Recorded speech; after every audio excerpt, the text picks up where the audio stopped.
இன்றைக்கி நாம் பார்க்க பார்த்து ரொம்ப super quick easy and tasty recipe that is eggless chocolate pudding. So வாங்க வீடியோக்குள்ளே போகலாம்.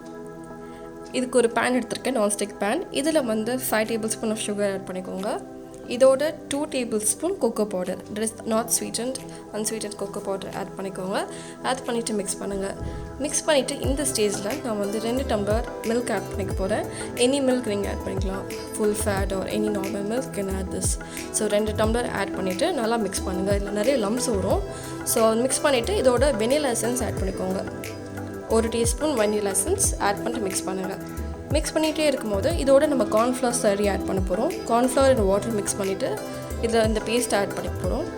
ஆட் பண்ணிவிட்டு இது கொஞ்சம் நல்லா பாயிலிங் ஸ்டேஜ்லேயே பார்த்திங்கன்னா உங்களுக்கு மிக்சர் ரொம்ப திக்காகும். ஸோ அந்த ஸ்டேஜில் கொஞ்சம் கொஞ்சமாக பட்டர் ஆட் பண்ணிவிட்டு மிக்ஸ் பண்ணுங்கள். ஒரு 5 to 10 minutes ஆச்சும் ஆகும். ஸோ இப்போ இந்த ஸ்டேஜில் நல்லா க்ரீமியாக ரொம்ப திக்காக இருக்கும்.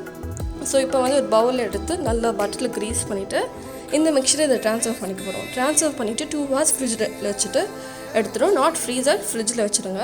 ஸோ இதை ஃப்ளிப் பண்ணோன்னே உங்களுக்கு நல்லாவே தெரியும் எவ்வளோ க்ரீமியாக அண்ட் பப்ளியாக இருக்கும்னு.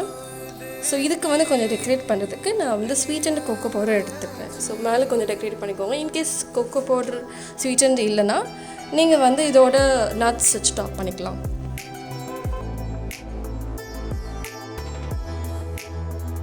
இது ரொம்ப ஈஸியான குவிக்காக செய்கிற மாதிரி ஒரு ரெசிபி. வீட்டில் இருக்க இன்க்ரீடியன்ஸ் வச்சு செய்யலாம் அண்ட் ரொம்ப டேஸ்டியாக இருக்கும். ஸோ கோல்டாக சாப்பிட்டா தான் நல்லாயிருக்கும் அண்ட் ரொம்ப க்ரீமியான டெக்ஸ்டர் கிடைக்கும். ஸோ உங்களுக்கு இந்த வீடியோ பிடிச்சிருந்தால் மறக்காமல் எஸ்பிரி ஷாக் சப்ஸ்கிரைப் பண்ணுங்கள் அண்ட் ஆல்சோ பெல் ஐக்கனை கிளிக் பண்ணுங்கள்.